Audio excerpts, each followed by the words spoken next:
Hi guys, it's me Ty here coming from Phnom Penh, Cambodia. And today I'm going to talk about have prices for food gone up here in Cambodia? And the answer is yes.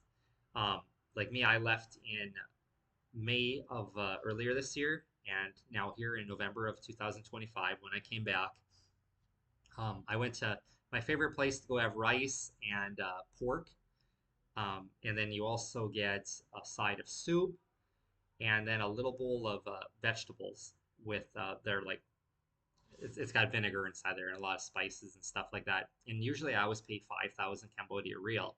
And I made a YouTube video of this cheapest place to get all this.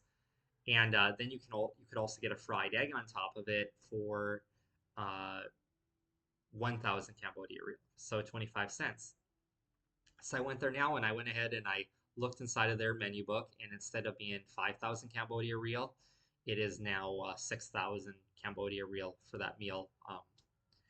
And that's without the egg. And then I asked the lady, I was like, how much is a fried egg? And she told me 2,000 Cambodia real. So I was like, okay, instead of getting the three eggs that I normally get for exactly $2, because with me being a budget traveler, that's what I would spend on food in the United States. So that's what I spend over here, or else it just went pay living over here in Asia.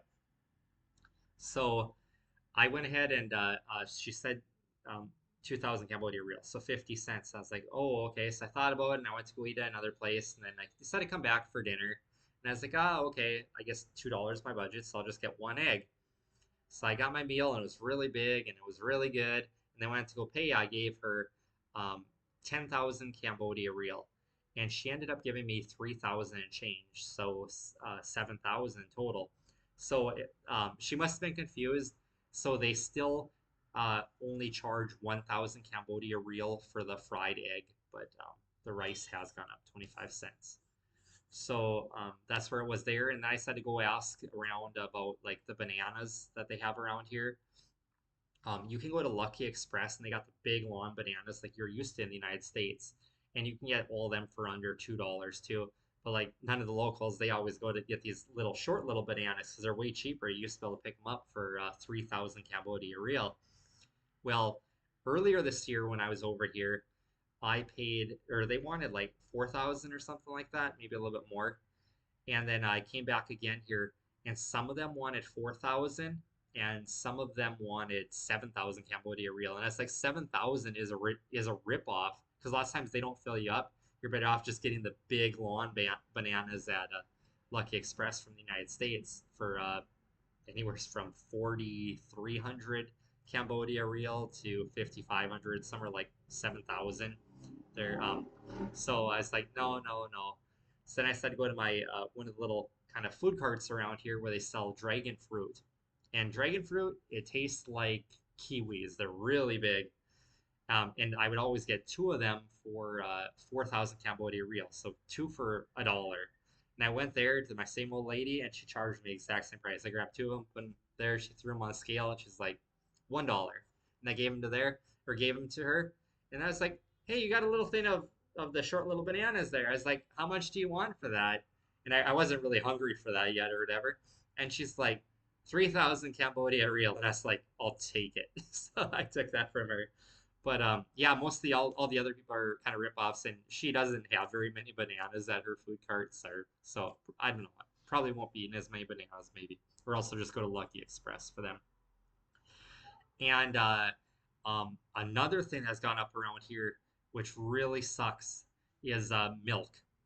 Like the Philippines, you can never afford to buy milk. Most of these other countries, Thailand, all of them. But coming to Cambodia last year, we used to be able to buy milk for 8,000 Cambodia real, like cow milk, 1 liter. It was the UHT kind that is just stored on the shelf. It doesn't go in the refrigerator. And then earlier this year, that started to kind of go downhill. The only place you could actually buy that was at Aeon Mall at their grocery store because Lucky Express was raising their prices, but Lucky Express still had soy milk like with sesame, and that was like 7,100 Cambodia real, so still less than $2. Well, now I came back here and I went to the Aeon Mall grocery store, and you can't touch cow milk for $2. They got rid of all soy milk, so you don't have any options anymore.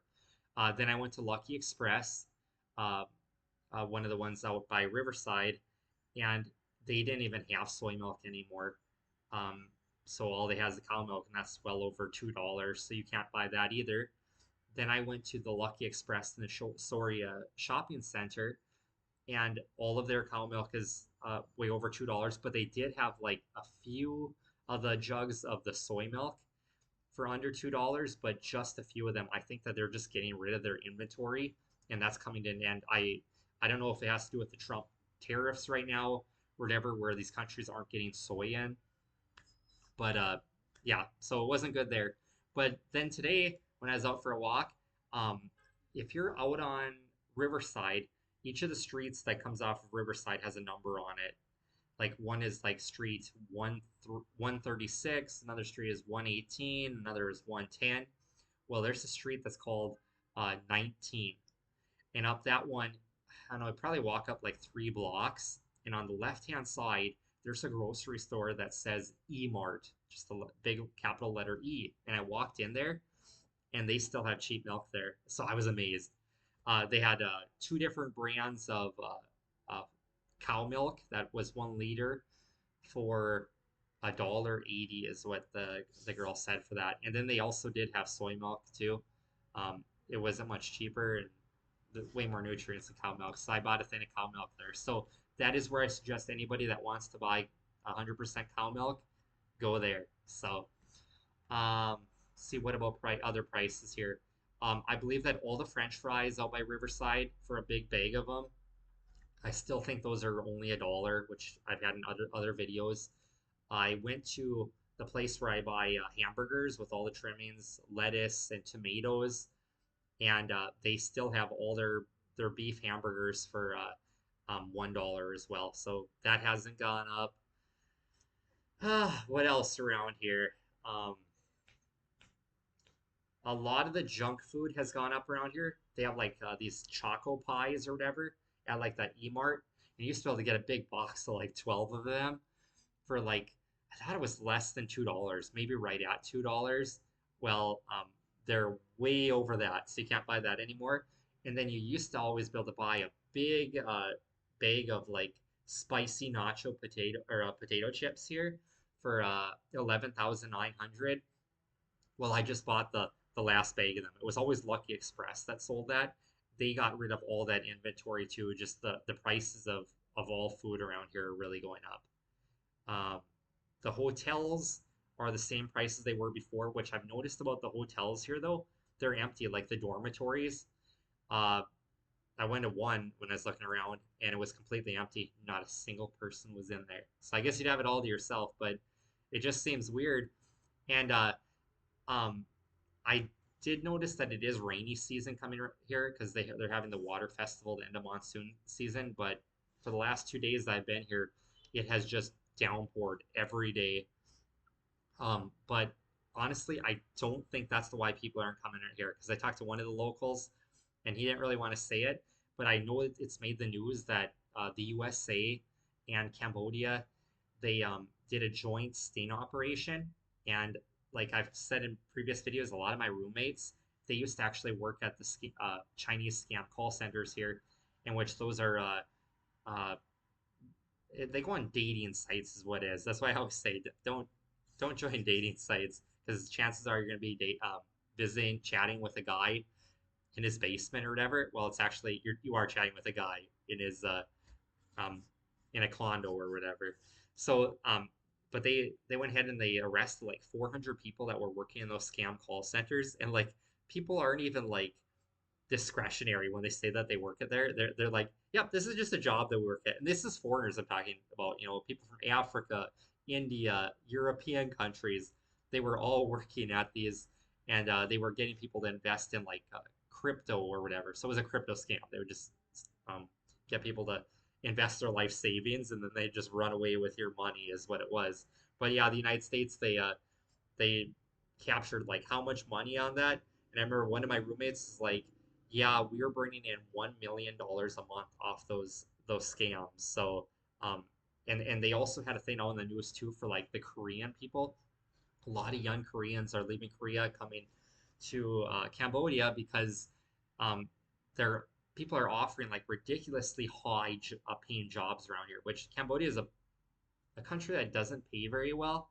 So they're like, you got to think about it. Is it legal what you're really doing there for work or whatever? So um, it's actually a lot of those Koreans, they went to jail too because they're scamming people out of their money. So, but yeah, so maybe that's another thing. Maybe it's that kind of gave a bad image of Cambodia to tourists coming here. And then I also heard that there was a war here kind of between Cambodia and Thailand. They have a border dispute in which I haven't really noticed any changes here. Like on Itchy Feet on the Cheap YouTube channel, he was saying like nobody goes into 7-Eleven here anymore because that's a Thai business and that all the Cambodians are boycotting it to not support Thailand. Well, I was by a 7-Eleven and there were still quite a few motorcycles parked in front, and I saw a few people walking in there. So I think that that's kind of all gone downhill.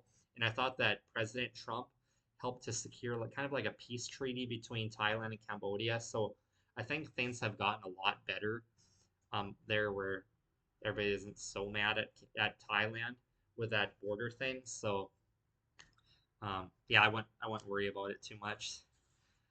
Uh, what else? Another thing. Okay, a lot of the malls around here and businesses got tore down. Like there was like a place I really like to eat right next to the Buddhist temple over by Riverside. And I talked to the owner because I've been good friends with him for a few years, and he's Cambodian. And he told me earlier this year, he's like, "Yeah, next year when you come back, he's like, we won't be open anymore because the owners they want to tear down all of those restaurants there and turn it into a big mall, like parking lot or whatever." And I came back here now in November, and it's true. His business is all tore down, and it's they're building a parking lot or something there right now. So that's where that is at. And then the Pencil Super Center, if you're starting to walk over towards Aeon Mall, where I made a video about that, where to meet the hottest girls here in Phnom Penh, Cambodia. I think it's where like all the girls that like work at the bars and stuff like that, they go and buy all this exotic clothing and everything and get all dolled up and everything. And because the reason I was gonna walk over there is because I know they do a lot of like they have a lot of salon girls that work on the girls' hair and everything. But I also saw they had a booth right next to where they're all doing the girls' hair that somebody was getting a massage, and I was like, that'd be a good place to get a massage because I'm sure you guys have all seen it, and I made a video about it too, the massage parlor scam here, where like you go to Thailand and you pay $6 for an awesome $6 1 hour body massage. Well, here in Cambodia, they have a full body massage at pretty much all the places here for $5, but it's a total scam. What they have is you go into a room and they have like a little closet there, and like I went in there and I went to go set my shirt and my bag on the side of the bed so I get massage. She's like, no, no, no, no, you put it in that closet or whatever. And I go ahead and I open up the closet and I could see that the whole wall was flimsy, like it was a trap door there, so they could reach in there and they could grab all of your money and then swap it out with fake US dollar bills. And that's what they do. And I was like, ha, I got you. And and I was like, no, I'm not putting my stuff in there. And she's like, well, no massage if you want, or if you don't put your money and all your valuables in there. And I was like, no. So I just walked up. So that's how that is. And then also by Naga World, I asked a lot of the spa places like how much a massage is there because they offer like the cups where they set the cups on your back or whatever, and then the hot stones where they set them on your back. And those were all priced at I believe it was $10 for just a foot massage, and then an oil massage is $11. And then if you want to do the hot stones and the cups, some of that stuff can get pretty expensive. I'm talking like 22 to $28. So that's where that is. And then all the goodies out on the riverside and the park there, those nothing's gone up there You can still get a big container of cotton candy for $1. Um, a big thing of popcorn. I think that's a little bit like caramel popcorn. I think that's a little bit more. The Phnom Penh night market, you can still get your big mango smoothie glass for $1. So that's all good there. And see, what else have I ate around here? Yeah, that would be about it. I guess I haven't gone out to too many of the other restaurants around here. So, but if you guys like this money saving content, like, share, and subscribe. And I'll just keep kicking out these money saving videos from Phnom Penh, Cambodia, so you guys have a better life. All right, take care.